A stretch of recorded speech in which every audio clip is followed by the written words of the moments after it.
قرآن کریم کی 3 آیات آتی ہیں نفس کے متعلق۔ ایک آیت آتی ہے وَمَا أُبَرِّئُ نَفْسِي إِنَّ النَّفْسَ لَأَمَّارَةٌ بِالسُّوءِ، اس نفس کا نام ہے نفس امارہ، اور شیخ سعدی فرماتے ہیں مکن نفس امارہ را پہروی، مکن نفس امارہ را پہروی کہ ناگا گرفتار دوزخ شوی، کہ کبھی نفس امارہ کی پیروی نہ کرنا۔ اگر نفس امارہ کی پیروی کرے گا اے انسان تو اچانک تو جہنم کا ایندھن بن جائے گا، تجھے خبر بھی نہیں ہوگی۔ اور یہ نفس امارہ جن لوگوں میں موجود ہوگا، یاد رکھنا اللہ ان کو توبہ کی توفیق، جن لوگوں کا نفس امارہ تک پہنچ جائے گا اللہ ان کو توبہ کی توفیق نہیں دیں گے۔ ہم نے دیکھا نفس امارہ کی پیروی کرنے والے محمد عربی صلی اللہ علیہ وسلم کے زمانے میں ابو لہب تھا، رشتے میں چچا تھا، لیکن نفس امارہ کی پیروی کرتے ہوئے وہ نبی علیہ السلام کا اتنا دشمن بن چکا تھا، آقا کی بات ماننے کے لیے تیار نہیں، اپنے نفس کی بات مان رہا ہے، جو اس کے جی میں آ رہا، جو اس کا رواج اسے کہہ رہا، اپنے بھتیجے کا کلمہ نہیں پڑھ رہا۔ نفس اس کا تیار ہے، نفس امارہ ہے، توبہ کی توفیق۔ میں نے نبی علیہ السلام کے زمانے میں دیکھا تو ابو جہل جو رئیس تھا، بہت بڑا سردار تھا، لیکن نفس امارہ کی پیروی میں مبتلا تھا، نبی علیہ السلام کی بات کو نہیں مانا، آقا کی بات کو جھٹلا دیا۔ ہم نے قرآن و حدیث کا مطالعہ کیا، پتہ چلا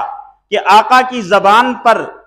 یعنی آقا کی زبان میں کتنی تاثیر تھی یہ آپ جانتے ہیں، آپ محبت کرنے والے ہیں آقا سے، لیکن نبی علیہ السلام کے بظاہر سامنے کلمہ پڑھنے والا عبداللہ بن ابی منافق تھا، نمازیں بھی پڑھ رہا تھا، متاثر نہیں تھا، متعصب تھا، اس نے کلمہ بھی اس لیے پڑھا دھوکہ دینے کے لیے کہ تاکہ میں اسلام کو اور مسلمانوں کو اور نبی علیہ السلام کو تکلیف پہنچاؤں۔ نفس امارہ کی پیروی کر رہا تھا، اللہ نے ہدایت، جس کو قرآن کریم میں کہا وَمَن يُشَاقِقِ الرَّسُولَ مِن بَعْدِ مَا تَبَيَّنَ لَهُ الْهُدَىٰ وَيَتَّبِعْ غَيْرَ سَبِيلِ الْمُؤْمِنِينَ نُوَلِّهِ مَا تَوَلَّىٰ وَنُصْلِهِ جہنم، جو ضد میں اتنے آگے بڑھ جائیں ہم ان کو ہدایت نہیں دیتے۔ ہدایت ہر ایک کے لیے نہیں، ہدایت اس کے لیے ہے جو ہدایت کے رستے پر چلے،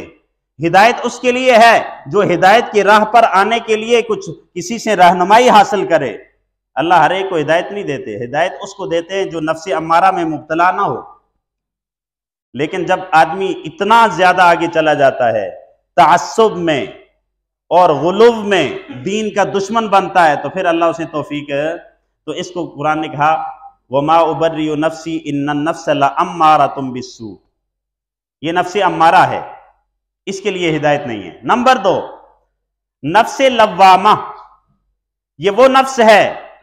کہ جب انسان گناہ کرتا ہے، غلطی کی وجہ سے، بھولے سے ہو گیا، کسی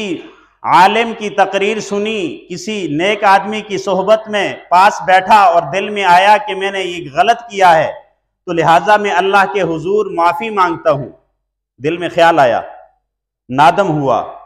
اپنے کیے پر شرمندہ ہوا، نفس کو اس نے ملامت کیا کہ یار تو نے کیا مجھ سے غلطی کروا لی، اور اس نے کہا یا اللہ مجھے معاف کر دے۔ یہ نفس جو اس کو ملامت کرنے پر، یہ جو اس کو ملامت کر رہا ہے، یہ نفس لوامہ ہے، اس کے لیے بھی بخشش ہے، اللہ اس کو بھی معاف کر دیں گے، اللہ تعالیٰ اس کو بھی معاف کر دیں گے، کیونکہ یہ توبہ کی طرف آ رہا ہے، جس کو سورہ قیامہ کے اندر اللہ نے بیان کیا لا اقسم بیوم القیامہ ولا اقسم بالنفس اللوامہ۔ نمبر 3، تیسرا نفس ہے مطمئنہ، جس کے لیے ہدایت بھی ہے، دنیا میں اس نے اطاعت کی اللہ کی، اس نے کہا اللہ اور اس کے رسول کے علاوہ کی بات نہیں، سب سے پہلے اللہ اور اس کے رسول کی بات ہے، دنیا کی بات بعد میں، پہلے اللہ کو میں راضی کر لوں، نبی علیہ السلام کی سنتوں کو میں زندہ کر لوں۔ تو اس کے لیے اللہ نے اعلان کیا یا ایتھا النفس المطمئنہ ارجعی الی ربک راضیۃ مرضیہ، اے نفس مطمئنہ آ جا